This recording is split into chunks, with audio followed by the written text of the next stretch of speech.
Welcome to Pride Against Prejudice, a Shadowrun 4th edition actual play podcast. Hi, I'm Simon and I'm playing Huggy Bear. Hi, I'm Al and I'll be playing Maverick.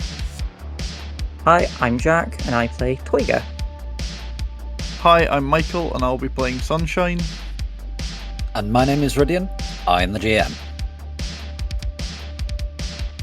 If you would like any bonus content, a link to our living campaign map can be found in the show notes, along with a link to our Discord where you can get occasional bonus episodes, and if you'd like to add locations to the map or just ask us questions, you're welcome to join us there. If you stick about for a few seconds at the end of the episode, we also have a question for you as well. The following content may contain themes and materials not suitable for all audiences. Listener discretion is advised.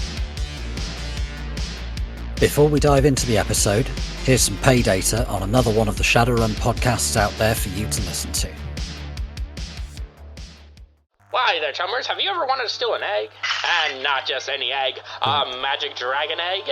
And not just any magic dragon egg, but one locked away under super high security, where you'll probably die and then be magically revived and forced to work for the very corp that killed you? Hide. No? Oh, well, too bad. Welcome to An Absolute Direct Storm, a Shadowrun 5th edition podcast where I constantly put my players in bad situations, and they find the most difficult way to solve them, typically involving lots of murder and death. But they don't need to worry about dying because of the Draconite in their body, which seems to be reviving them and totally isn't doing bad stuff that is slowly turning them into drakes and causing them to lose all control of their instinct and kill all their friends. So come on down and join Group H, a ragtag group of Shadowrunners whose moral compass doesn't exist, just trying to survive Seattle while being hunted down by a mysterious dragon and being bossed around by the Draco Foundation. We have poison, we got AIs, we have Santa Claus, we have betrayal, a lot of burnt edge, 0 brain cells, and milk. So come on down to any podcast listening app and search for An Absolute Direct Storm. We'll be waiting for you. Goodbye. Goodbye. The team settle in to plan the next job. Huggy wants to hook a ganger's nipples up to a car battery. Mav avoids answering awkward questions. And Toyger starts a fire by accident. So, I have no clue how we're supposed to get in there on notice. The only plan that keeps circulating in my head is dress up as janitors and walk in. I mean, that always works. I mean, unless anyone comes up with anything better. that did just about work last time, but a cop shop is going to have better security than a warehouse. I don't think that's going to work at a police station. We're much further from the sea, so we can't throw all their drones in the water this time. Brainstorming, ways to get into a police station. Commit a crime. Commit a crime, get arrested, go into police station. We could try and steal some cop uniforms, although I think that's opening ourselves up to a potential world of hurt. That is a bad plan. Yeah, I'm just putting it out there. We could... If we want a distraction, we could try and find the local drug gang that has... We try and find out what local gangs have contact with the police and what gangs don't like the gangs that have contact with the police, and try and start a bit of a gang war. Get the cops out on the street, and then one of us can go in. Either Toyger goes in invisible, or Well, Sunshine goes in a police uniform. You know, when everybody's running about like headless chickens. Remember that they can call in police from other districts. That may make the problem worse, not better. Yeah, but if it's just a local gang war, they're not going to call in police from other districts. Also, I've seen Sunshine's police uniform, and I don't think actual police officers wear miniskirts that are essentially like underwear with M's. Also, I don't think the actual police badge has like a woman with her tits out on it. Question: how did you see that? Toyger? You got super drunk and shared your glamour shots to the group chat and then said, "Oh, don't look at those, that was an accident," and then never actually bothered to delete them. Did I? I deleted them for you. I didn't know how to delete them. Oh, hang on, wait. Was this like 2 weeks ago? Yes, it was. Oh, right, yeah, I was getting super wasted because of the whole breakup thing, and Yeah, I figured that. That's why I didn't bring it up at the time. okay, drunk horny post. Oh wait, yeah, hang on. I think I meant to send it to. I think I sent it to the wrong chat. Maybe what? Oh, As far as I'm aware, you sent it to every chat that we are both in, so I can still. Oh god, I'm remembering the hangover now. I think you were just kind of spamming them. Okay. Yeah, you did leave up this one selfie though, Huggy, of her like sitting in her doorway and she's taking like a selfie next to her puke puddle with the caption "White girl wasted." I didn't leave that one up. Yeah, so I go in to report like a crime, like I can like put my poshest accent on and wear my monkey suit and go in and say I was accosted by a person who was not a human. And I take Sunshine with me invisible. If I'm obviously a wizard, I suppose like an extra magical aura around me isn't going to go too noticed. Do you have any magical knowledge skills there, Toyger? Yes, let me roll them. Magical theory and magical phenomena. Magical theory, please. Roly-poly.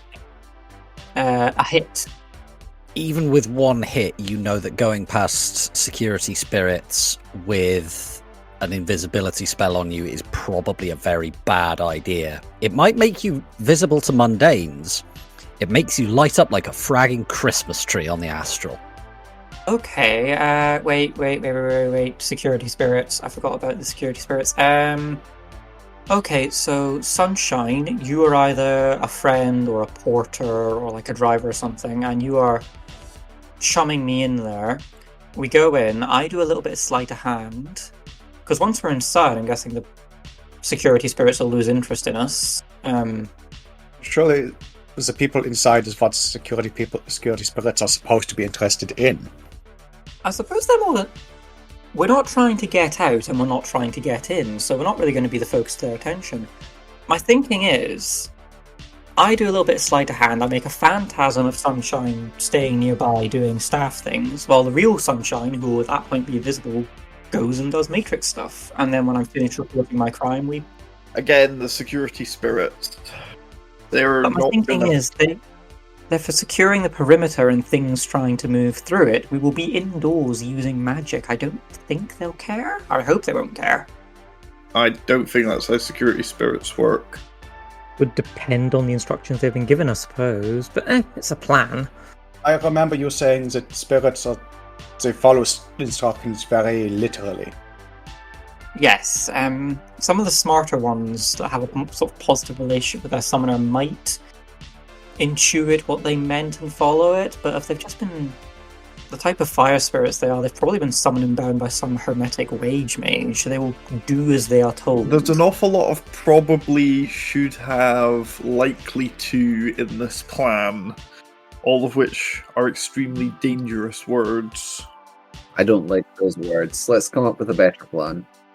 See, this is why I think if we can get a situation which will require them to assign those spirits to crime stopping, then they have less... we try and cause a bit of enough of a stir that it draws some of the force out of the station, but not so much that, they start calling in reinforcements. So, we start a bit of gang violence with one of the gangs that they like. They turn up to, put down the filthy trogs who are rolling their friends. We take them for our merry ride for a little bit. They hopefully bring the spirits along. While we're doing that, Mr. Posho goes in with his driver. There's going to be less security in the station. and you try and either you take in one of the smaller drones to try and get into the core, or you try and do magic bullshit to try and get there. We need some way of taking the cops' attention away from the station to somewhere else, but we need to not have enough of the cops' attention that they're going to start calling for backup. Yeah. I think the best way to do that is start a gang fight, a little bit of a turf war, where they don't really have the excuse to call backup from another station, because it's just gangers fighting gangers, except that one of the gangs involved is, paying them off for protection. So the only reason they're turning up is because they're getting paid by this gang to cover them, and other police departments aren't going to turn up, presumably, because they aren't getting paid by this gang to cover them. We're assuming that such a gang who are paying for protection exists, of course, which we don't necessarily know. No, we'd need to find that out. But are you really going to put money on a gang not paying the police for protection? There's bound to be at least one. So there'll be some humanist gang who pay off the local sergeants to turn up whenever the opponents get too rowdy. At the very least, it's something I think it's worth looking into. Perhaps we should start with that plan, talk to a local trog gang or three, and see what we can offer them, what they can offer us. I mean, plenty of righteous violence is always a going concern. It is our leading currency. So this has just come to me now, so this is a spur of the moment idea. Could conceivably come up, someone just say, we're here to update your cybersecurity because there was an attack recently. I mean, I know this is probably an internal thing, but we can maybe fake a job ticket from within? Do we really want to put our job in the hands of, what's his name? Lunatic. Tin Hat. Tin Hat? Yeah. You may have to have been more specific than Lunatic, but I think I knew which one you meant. Couple of other ideas. Oh. One is... Okay. I reckon we might be able to sneak 3 of us in if we can get hold of disguises. Sorry, Huggy. I just don't think you're NYPD Inc. material. I don't think I'm... You've seen me try to bluff, right? You've played poker with me. Mav, on the other hand, you're some sort of, I don't know, ex-Knight Errant, ex-Lone Star, something. You've done something like this in the past. You've got the attitude. You could pass. If we can get Toyger, dress him up as a lippy superintendent. What do you mean, dress up? I am a lippy superintendent. Yeah. 3 of us go in if we can get hold of uniforms. Other option that I've possibly considered. Can we take an officer? No, that wouldn't work. Were you planning a little bit of hostage taking there, Sunshine? Yeah, basically, no one gets hurt if you help us do this. The problem is, at some point we have to let them go, at which point they know that this has happened. Mm-hmm. But if we're gonna do officer impersonation, to get in, we're gonna need officer IDs, not just uniforms. Yeah, we will. I know a good faker, but that ain't gonna come cheap, especially since we will need it quickly. True. However, we don't seem to have a magic way in. We don't have a matrix way in that doesn't involving Tin Hat. Do you really want to involve Tin Hat in trying to find out who was behind the fragging Pride bombing conspiracy? Can we all just take a moment to picture how that's going to go? I mean, if we found all of that data all over the Matrix yesterday, Then yeah, absolutely. Afen Nisod Oxex for Bowen Nila Tin Hat. What? Do we need a throat pastel there, Toyger? Toyger, the thing Yes. behind you, it's on fire, it's on... Put it out, Toyger. Ah, no, I didn't know that would happen. Ah, Jesus Christ. Oh, God, burning plastic. Ugh. That should not have happened. That's what happens when you speak in tongues, Toyger. I wasn't speaking in tongues, it was Low Enochian. That is a tongue. Oh, English is a tongue. You're a English tongue. doesn't tend to make the weird pentagram things that you hang on your walls spark into life and take fire. Those are octagons, not Those are hexagrams, not pentagrams. Oh, sorry. But it caught fire anyway. And it looked like it made of really cheap plastic. So, Matrix isn't an option, magic's not an option, shooting our way in isn't an option. Putting our way in is an option. It just is going to be extraordinarily dangerous. We'll paint a massive target on our backs, and we don't get paid as much. And it would have a spectacular body count. Only if we don't use stick and shock and gel. Yes, but they're not supposed to know that we're... They're not supposed to know what we're up to. Okay, you remember that whole thing I said about not having more police turn up from other precincts? We're also not shooting our way into a precinct. I'm vetoing that one straight away. Yeah. So that's not an option. So, social manipulation? What do you suggest? Cops trust cops. So let's look like cops. Okay. She has a point. So you look like cops. Yeah.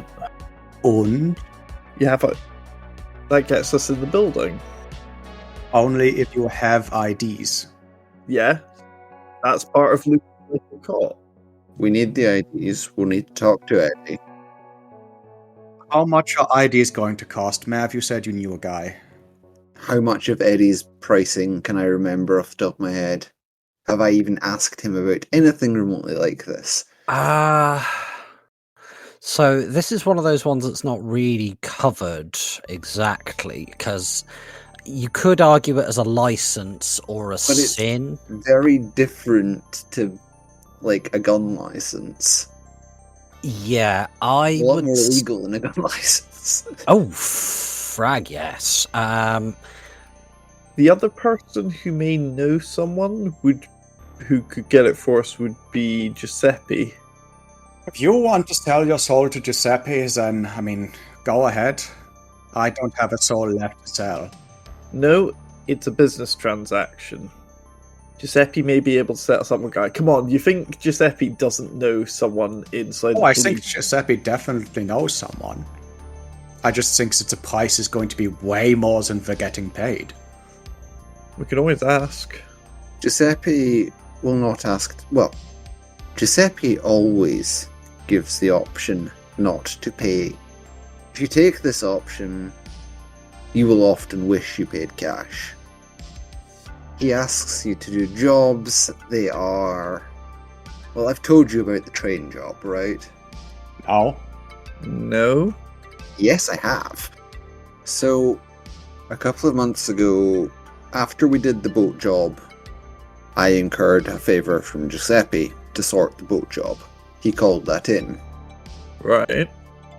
Worked with some of your ex's team, Grim and Dixie, and the Doctor, Right. and Ritz, and Yes, I know those Slipstream, who guys. you all know. Yep. And we got on this train, and it was chock full of runners because nothing is ever simple. And we had to take out one team with violence. We got another team to pay us off to let them do their own job. And we stole a box out of the cargo. Then got off the train through the cargo nets, which was awful, and I'm never doing it again. That sounds terrible. Have you ever been thrown into a large net at supersonic speeds? No. I don't recommend you try it. It wasn't supersonic. I don't think bullet trains go supersonic. I very much doubt they go supersonic. They would be unbearable to have going through the landscape because they'd be creating sonic booms. This is true. It was still going about 400-500 mile an hour, but it was shifting. Mav says supersonic anyway. Just to make himself look hard. Supersonic. I'm pretty sure that would just straight up kill you. That may have been an exaggeration. In any case, But yes, that That's is the kind kind of of- trick Giuseppe asks you to do if you ask him for an open-ended favour. and that was for talking to one Coast Guard captain. Yep. What's he going to ask for 3 NYPD Inc. IDs? He will probably get all 4 of us to do some god-awful, strange, dirty job. Okay, do you guys have any better ideas for how we're going to get into this police station, steal the data, and get out without them knowing what we stole? We have been discussing said ideas. Let's talk to some local street gangs and see what they know about this place. Okay, let's go talk to street gangs then. I don't know why you're being so sour about this. I'm not. Right. So, let's go talk to some local street gangs. Okay, how are you going about it? 4 hits, Rhydian. Okay, what are you rolling, please, bud? The skill you asked me to roll, the one that I never named. So you got 4 hits on that particular skill. There's always a dirty cop.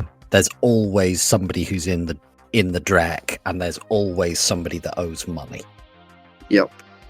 So, on your roll for New York street gangs there, Huggy, how many hits did you get on that roll? I got 2 hits, New York Trog street gangs. Okay, so there are a few gangs in the area of varying sizes and who are into different dreck. The nearest to what you're after in terms of Trog gangs, there's an orc gang called the Crimson Ravens, but they're not exactly a pro-meta gang, but they'll happily kill a member of another local gang, the Steel Hammers, if they get their hands on them. They're mostly orcs, but they do have some humans in them. The gang they tend to really have beef with are the Steel Hammers, who, yeah, they're a bunch of nasty, nasty bastards. They're well known to have humanist affiliations. They'll do directs, like if they meet just a random metahuman out on the street who's like, you know, going to the shops or going to work, they'll just kick the shit out of them. Lovely. Rid, I realise I have a relevant knowledge skill that I've been completely forgetting about. Do you mind if I roll that just now and see if that gives me anything? It's police bribery. Yeah, go for it. How very apropos. Oh no, that's a critical glitch. Oh, no. Are you comfortable with that level of I'm failure? going to have to be.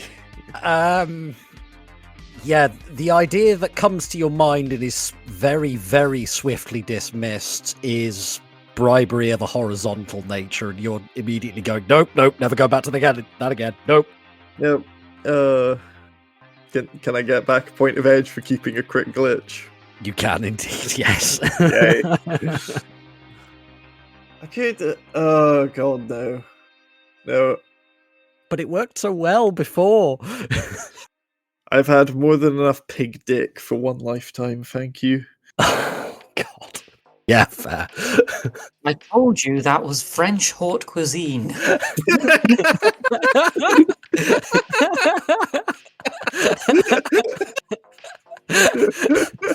Toyger, take back a point of edge. Yay. Just for how beautifully timed that was. All my edge left. Hooray. Well, sucks to be you. You don't get a bonus point. Spend more edge. It's a revolting idea and it makes my skin crawl. I don't want to know what it is, because Nope, if it makes keep it to your yourself. skin crawl, No, you're all gonna have to hear it. I'd really rather not. How's about you go to that Trog gang and see if they know anything about bribable officers, and here Toyger is like visibly trying not to vomit. I, as the most roundest and spoony-earedest of all humans, will try and learn something from these humanus filth. Because anyone that brazenly repulsive has surely got some sort of protection, and it's probably coming from the swine and the swine herds, let's be realistic. I mean, if that's really something that you want to do... I really don't, but these people sound like they're going to be an excellent in with the coppers. Oh, I'm going to have to pretend to be racist again. It's going to be World Health Day all over again. Toyger, Mav. you don't have to go and talk to the racists. Even if we run out of other options, we won't inflict that on you. If we run so far out of other options... I mean, the other option is you just grab one of them and hook his nipples up to a car battery. Yeah, that's... Might enjoy that. I mean, unless then if you want to round one of them up and start cutting bits off until he gives us the information we want. Hang on a minute, we could do that. Yeah, that's entirely possible. That is very much within our wheelhouse. I mean, you also have influence mental. You could literally just grab a guy, tell him to talk to you.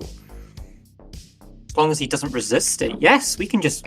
I think that having your nipples tied up to a car battery makes resisting influence mental somewhat difficult. And because they're fascist, there's absolutely no moral qualms about taking their free will between thumb and forefinger and crushing it like an idiot's testicles.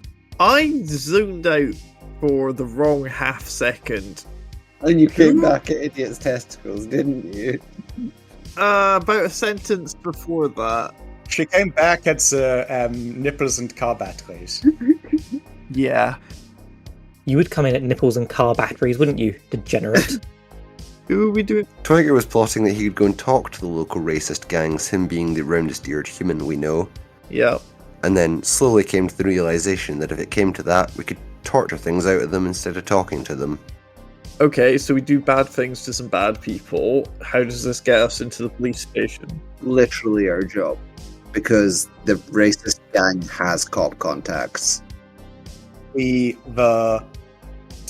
Somebody made some comment about, the standard torture technique of car battery and nipples. Yeah. Toyger mentions that he had influence mental, so he could make these people talk. Yeah. If they didn't resist. And I said, it's difficult to resist when your nipples are hooked up to a car battery. Okay, so I follow the wanting to do bad things to bad people part of this plan. I'm not seeing the link that gets us inside the police station. Do we get them to call a cop to come round and then we influence mental them? What's the follow-on? The racist gang has cop contacts that we would be calling upon, interfering with. We don't know. We won't know what they are until we interrogate them.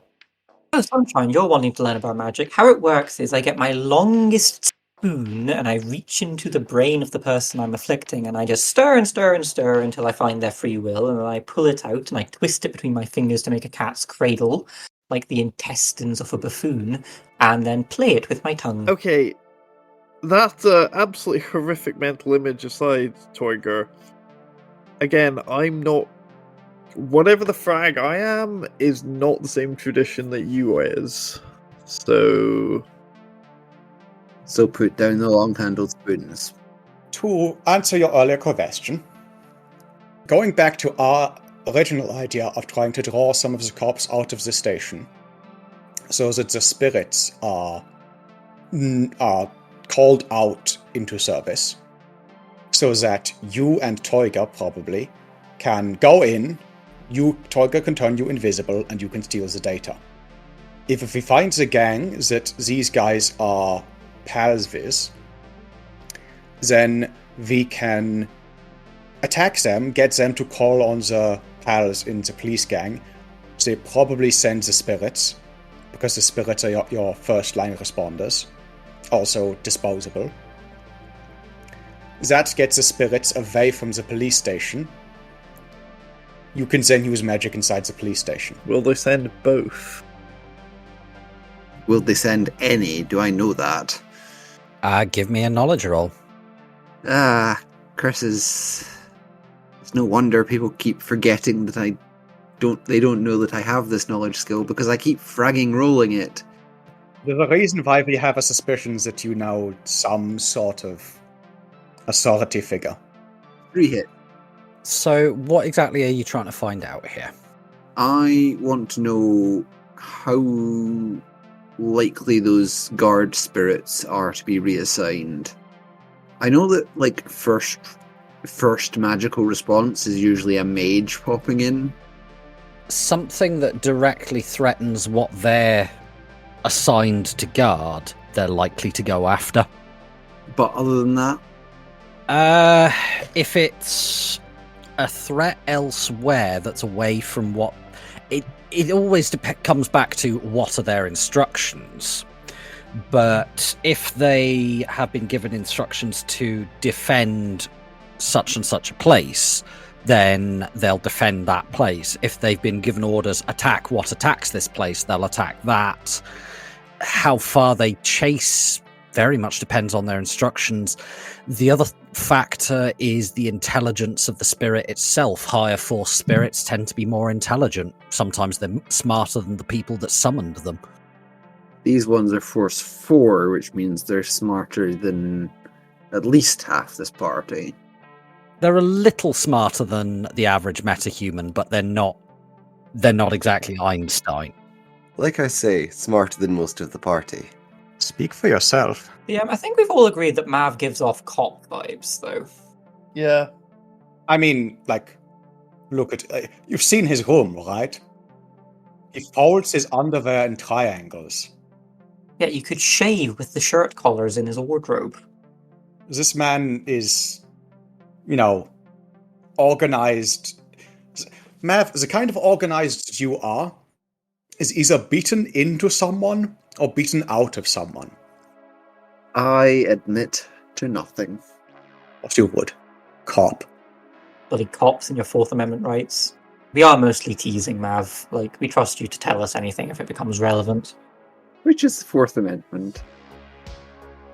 Not the one about housing soldiers in your house. I don't know why they decided to put that one in the UCAS constitution, though. Like, was that actually ever going to be relevant again? They took that out. They are allowed to board soldiers in your house. Second Amendment rights. Because when it became the UCAS, they probably made that a core part of the Constitution. Yeah, but they changed the Fourth Amendment to the UCAS Constitution is that essentially you can't hold law enforcement individuals who are contracted through an outside party to the laws of the UCAS Constitution. It's that law. Yeah, it's that law. They actually put the... at least I think so. They made me do a whole thing on the Constitution when I first came over here, so that I could get my visitor's visa, which ran out. God, when did that run out? Years ago. Well, I didn't grow up in the UCAS. Anyway. Neither did I. Neither did I. I just had to do like what's those things? I don't know what you call it in English. Citizenship Multiple test? choice test. No, I didn't do I'm not a citizen. Do you think I'm a fucking citizen? God, no. I was getting visiting workers visa.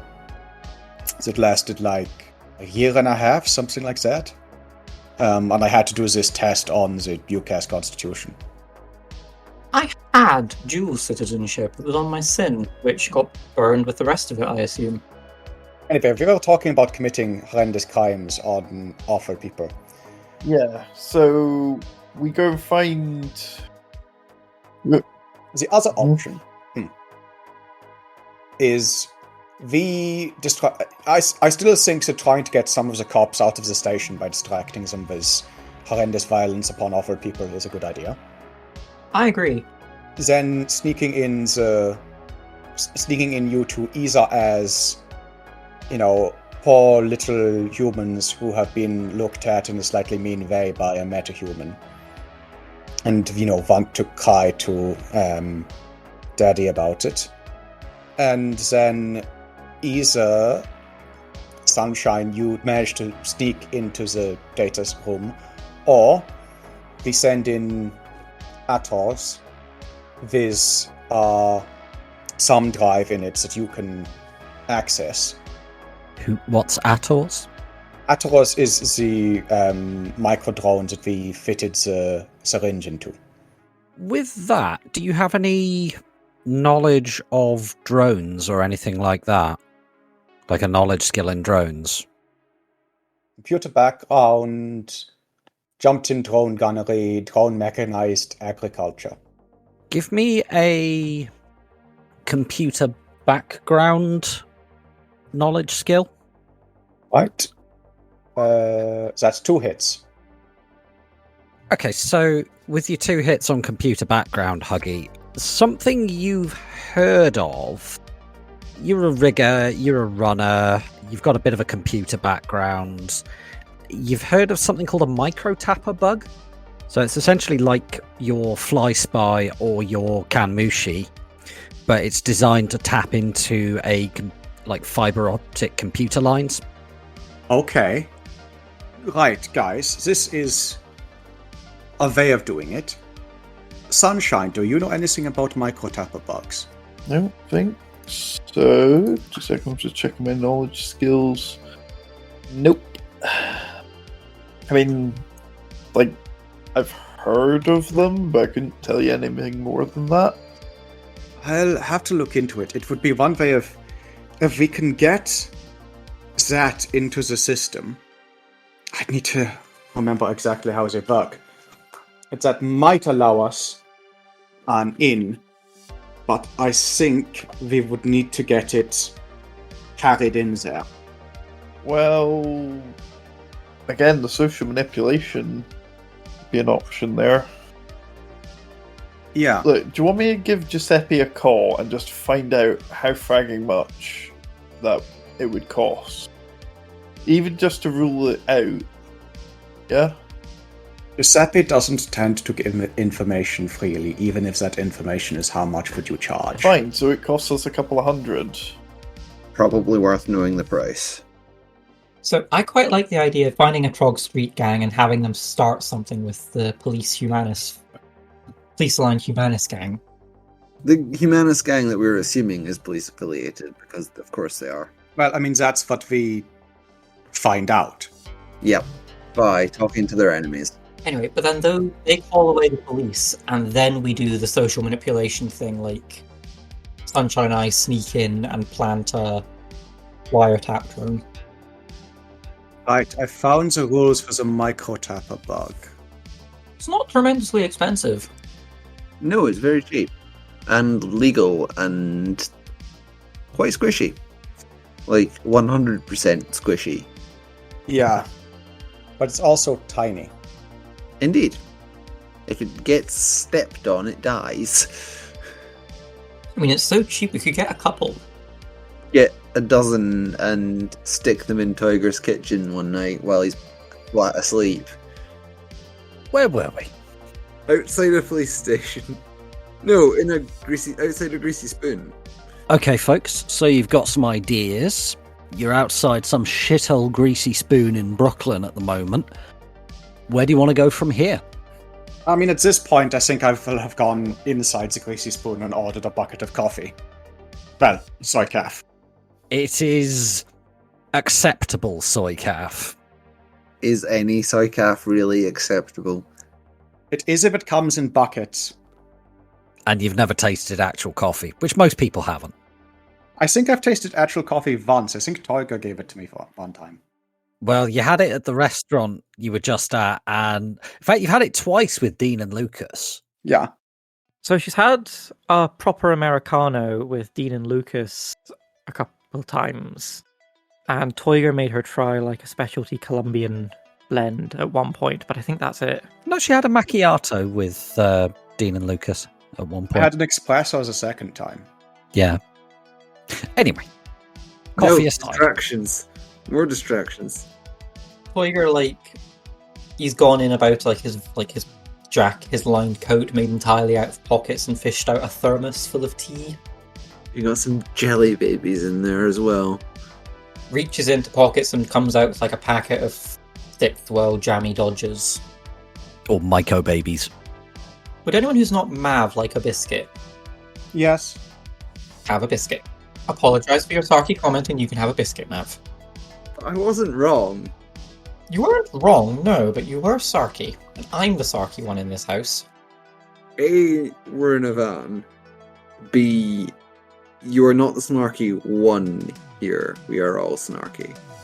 This isn't a crack house, it's a crack home. You keep your crack to yourself. In every possible sense. Sunshine, how are you attacking? Hacking? Yeah. I mean, I'm assuming you mean decking, because this isn't some, fragging 1950s noir movie, but sure. Decking, I mean, I'm not terrible. Why do you ask? What are you thinking? I've been looking, as the thing I mentioned earlier, The drone, yeah. It's a drone. I reckon I can get the drone into place. I don't know if I have the skill to access the systems once I get it in place. So, Rid, mechanically, what would that get us if we can physically get the tap into the precinct? So it would allow you to hack into an air-gapped system. It allows you to get direct access to a node without having to go through the host. You'd still have to do a little bit of decking, but I would give you a bonus to it. It feels flavorful. It would also allow you to skim signals, so it wouldn't be as quick, but you'd be able to get any information that's sent in or out. Okay, but if we were, say, physically inside the station undercover, we could plant this thing and then use that as a back door into finding what we need. I could even make the cable invisible. The layer of security that no one's mentioned yet is that there might be a second cordon inside this police station. There probably is. Around the FBI. But could we put the tap directly onto the FBI? If we can get it into the secured room. Yes, which requires... That is where I come in as the drone pilot. Okay, I think that combined with social manipulation might be our way in. I'm gonna give Giuseppe a call. Be bold. It's a better plan than trying to shoot our way in. Yes, so is going back to Lucas and Dean giving back their advance and saying, we didn't do it. That's not a good way to make friends and earn reputation in this town. Either's getting dead. It's in Giuseppe's best interest not to kill competent runners, and he's not going to help incompetence. He wouldn't assign us anything we can't survive. Oh, I think we're entirely capable of surviving this. It's just getting the job done, meeting all our mission criteria, and not having a medical bill through the roof. Alright, I'm ringing Giuseppe. Okay, roll your connection rating with him, please. Okay. Do you mean loyalty? Yes, I do. Could you roll your loyalty rating with Giuseppe, please? So that would be 1 dice. Roll well. I got a hit! Yes! Hey, it's early hours, and there's a... Hello? Hello, Giuseppe. It's 4 in the morning. Cut to the chase. I'm working. I got direct to do. What do you want? We're working as well. Could we meet? We may need a thing from you. Alright. Sorry, one moment. This can stop as soon as you like. Are you gonna tell me what I want to know? Okay, back in the bucket you go. I'm sorry about that. So, you want to meet, You, at your convenience. Gimme... this shouldn't take more than about an hour, I imagine. Okay. I'm gonna need to buy some more saran wrap. Meet me at the cafe. Okay, an hour at the cafe, 2 hours at the cafe. Call it 2, he's stubborn. Good luck. Oh, I am not the one needing the luck. And he clicks off. Alright, we're meeting Like, Giuseppe. 3 times out of 4 we've contacted Giuseppe out of the blue. He's been in the middle of torturing someone. It's a hobby. Honestly, I think this is more a work thing for him. It could be both. I think the cannoli is his hobby. Yeah. Hobby is fucking holy. Come again? Well, you know what they say. Find a job that you love and you'll never work a day in your life. Alright, so... We're actually remarkably close to Giuseppe's, I think. If we're somewhere in... Are we close? I've lost my map. You're somewhere Where's my in map? northern Brooklyn, so yeah, you're relatively close. So you got a couple of hours to kill. Are you doing anything in the meantime? I'll say it's about 4 in the morning at the moment. I mean, we could get a couple of hours of shut-eye. Thank you for spending some time with us and listening to the Pride Against Prejudice podcast. We hope that you enjoyed the show and look forward to seeing you again in 2 weeks' time for our next episode. In the meantime... This has been your Huddle with Huggy, the official radio station of the Free People's Republic of Fresh Kills. With special guest, Fritz the GM. Thanks, Huggy. Happy to be here. Are you going to untie me now? No, I am not. Anyway, I like to think that we are a well-balanced team, minus the decking thing. Have our listeners ever had to manage with a major skill gap in their teams? How did you manage? Let us know in Discord and tune in again next week, where I'll be interviewing a humanist ganger about his path to fascism, assuming he survives the Karl Battery special. Intro is More Human Than Human by Carl Casey, and the background music is also by Carl Casey. Outro music is Neon Thrills by Luck Hash, and all sound effects are credited in the show notes. The Tops Company Inc. has granted permission to the Pride Against Prejudice podcast to use such names, logos, artwork, marks, and or any other proprietary material for promotional and informational purposes on its website, but does not endorse and is not affiliated with the Pride Against Prejudice podcast in any official capacity whatsoever.